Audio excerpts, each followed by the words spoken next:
All right, so these questions can be a little bit tricky to deal with. All right, but let's see what we've got going on. So rotation 90 degrees clockwise around the origin. All right, so now this, what you have to do is kind of take it and turn it and see. And I just turned my computer, so it jumped it. All right, but you have a piece of paper, you kind of take it and turn it and see if it would end up in the same place. All right. So when you do that, it's a little challenging. So this point is going to end up, it's going to go like over, it's going to go around in this area over here. All right. And if I did, what happens, this point right here, I turn the paper, I see where it ends up. All right. And if I do that, obviously I can't, well, actually, what am I talking about?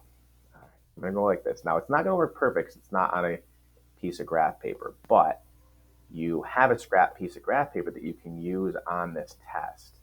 So I would regraph this onto that piece of graph paper and then I would spin it. All right, so what I'm going to do is it says rotated, it just says 90 degrees counterclockwise. All right, so we got to go, I have my arrow drawn the wrong way, so I'll fix that in a minute. Counterclockwise is that way.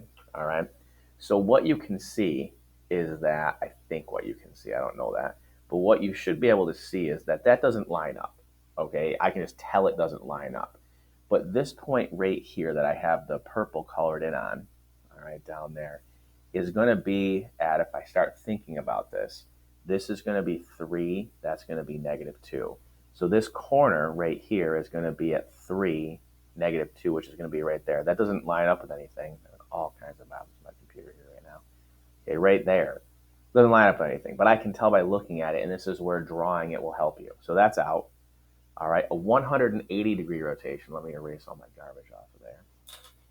Let's click on it again. Let's rotate it 180. Rotate 90 more. Okay, looks like that. Okay, you can probably tell that that lines up the same way there. All right, so that is the actual answer. All right, the rest of these, I'd have to think about what happens. So for this y equals x, you switch the coordinates. All right, which would mean 3, -2 would be one of the points. That's not right. Okay, those two do not match up, so it's not going to work that way. Y equals -x is switch them and negate them. That would be -3, +2. And again, that's not on there anyplace. Okay, so neither one of those makes the points go to the same place. This is one of the more challenging ones they've done because it's got these two options, and a lot of people don't always remember the rule for those. All right, so just one more time, remember that for y equals x, let me type them out here. Y equals x, switch y and x coordinates.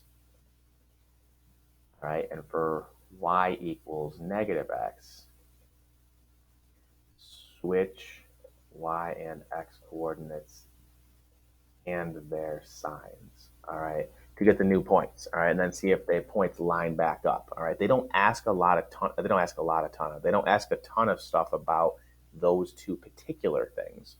All right, but you never know. Once in a while they do.